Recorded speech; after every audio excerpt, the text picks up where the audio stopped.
Kitas įdomesnis naudojimo būdas yra tiesiog naudoti prekybos strategijoje. Aš jums pademonstruosiu vieną labai paprastą prekybos strategiją, kurią laikau, kad aš sugalvojau, aišku, turbūt taip nėra. Va, bet netame esmė. Faktas tas, kad patikėkit manim, kai ji tikrai pelninga, jeigu ją tinkamai, protingai naudosite. Ko jai reikia? Imam 1 minutės svaro dolerio grafiką ir 55 žvakių periodo vidurkį, eksponentinį. Štai tokį. Ir startuojam. Kada? Turim trendą į viršų, startuojam buy, kada turim trendą žemyn, startuojam sell ir startuojam nuo slankiaus vidurkio. Ką tai reiškia? Štai turim trendą į viršų čia, taip? Reiškia, kada kaina grįžta atgal iki slankiojo vidurkio, startuojam buy.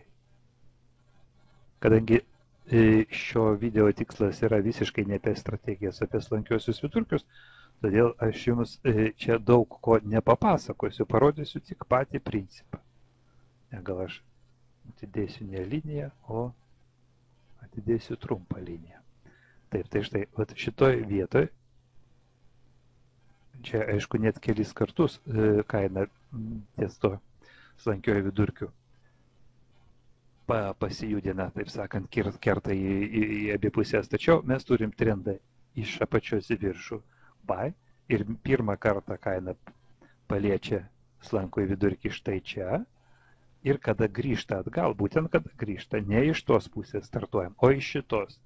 Kai kaina grįžta atgal ant slankaus vidurkio, va, truputėlį aukštėliau negu čia, va štai čia. Štai čia mes startuojam buy.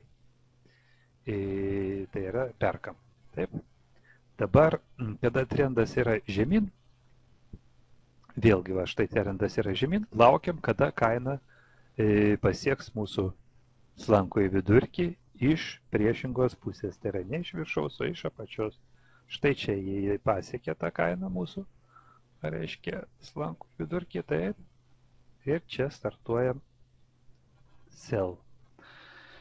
Stop lossas šiai strategijai rekomenduotinas yra 15 pipsų plus spredas, tai yra kažkur tai 17 pipsų, taip, o tai įdomu man čia, jeigu čia būtume startavę, ar būtume gavę stop lossą.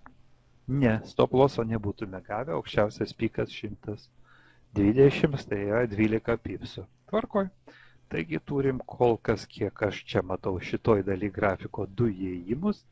Vieną į viršų buy, kitą žemyn sell, štai čia. Ir pažiūrim, kiek mes čia galėjom uždirbti pipsų. Šitoj vietoj, sakysim, na, kokių 20 pipsų galėjom. Daug čia nereikia norėti šitos strategijos, tai yra skalpavimo strategija. Tačiau 20 pipsų visai realus yra taikinys ir 20 pipsų jis nesunkiai pasiekiamas. Maksimum buvo 34 pipsai. Nu, bet sunku tikėtis, kad mes visą maksimumą paimėsim. 20 irgi, patikėkit, visai normaliai. Dabar čia reiškia žemyn, sell, vėl 20 pipsų. Štai matom, turim. Taigi, va, turim 2 kartus po 20 pipsų, 40 pipsų pliusiuko. Pažiūrim, kas čia dar buvo šią dieną. Štai turim vėl trendą žemyn ir turim keletą atsimušimo taškų. Vienas štai čia. Taip, sell šitoj vietoje. Taip, sell, dabar čia kiek čia buvo 140, irgi neišmuštas stop lossas 150. Taigi, jeigu čia būtume startavę šitoj vietoje sell, kantriai palaukė, kol čia kaina judėjo aplink nulį, tai būtume savo 20 pipsų paėmę lengvai, o maksimum čia buvo 50 pipsų judėjimas žemyn. Jeigu būtume labai kantrių nervų, tai būtume paėmę ir 50. Bet visai nebūtina imti 50, užtenka imti 20, štai čia būtų buvę 20, o čia kaina dar kartą, kaip matom, atšoko nuo mūsų vidurkio. Taigi čia mes vėl galėjom startuoti sell šitoj vietoj ir pasiimti dar 20 pipsų be vargo. Reiškia, Štai matom per kelias valandas, turim čia plus 20, čia plus 20, čia plus 20 ir čia plus 20. 80 pipsų tikrai neverta bandyti fortūnos ir dar stengtis dar daugiau jų uždirbti per dieną. 80 pipsų su šita strategija yra, tai yra daugiau negu kad reikia. Šiaip su šia strategija normaliai užsidirbam apie 50 pipsų per dieną ir nesiūlyčiau rizikuoti, stengiantis nebūti gobšiems. Tai va, tokia yra šita mano strategija, aš ją pavadinau DKF2 vardu, yra ir formuose kai kur. Na, bet tai jau netame esmė. Taip, dabar čia viską ištrinam, parodysiu jums kitą strategiją su 2 slankiaisiais vidurkiais. Nu, čia jau 1 minutės nelabai tinka, reikia imti 5 minučių grafiką ir šitą 55 padarykime 34, o kitą slankųjį vidurkį padarykim greitą, tai yra 5. Štai kokią nors ryškesnėm spalvą uždėkim, kad geriau matytųsi. Tai va.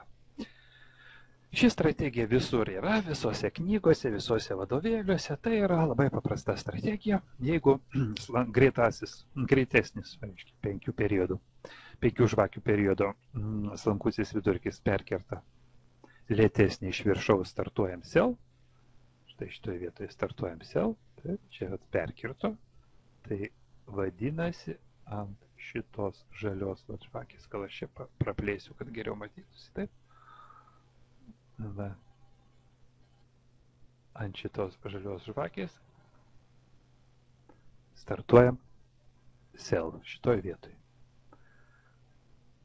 Kaip matom, pelnas būtų 100 pipsų, jeigu, sakysim, laikyti taikinį. Na, kur sustosim, tai jau čia strategiją naudojam, kokia jau čia mums patinka profitui pasiimti, pelnui. Tačiau, sakykim, kad mūsų tikslas yra 100 pipsų. Tai štai 100 pipsų čia lengvai yra pasiektas šitoje vietoje. Dar pabandykim pagrįžti atgal, čia gegužės 12. Realus grafikas iš realaus laiko, kaip matot, juda kaina toliau kažkur, tai aš čia neieškojau kažkokios specialios vietos, kad pademonstruoti jums šitą strategiją, tiesiog paėmiau šią dieną ir viskas. Štai pažiūrim, aha, va štai dar čia persikirto, taip, slankusis greitesnis perkirto, lėtesnį iš apačios, taigi turim galimybę pirkti. Jeigu čia nupirktume šitoj vietoje, ant šitos matomai raudonos va štai žvakės, tai vėlgi turėtume gražaus pelno 140 netgi pipsų, nu tai realiai 100 pipsų profitą mes čia lengvai savo pasiimtume. Taigi, kaip matom, irgi į dieną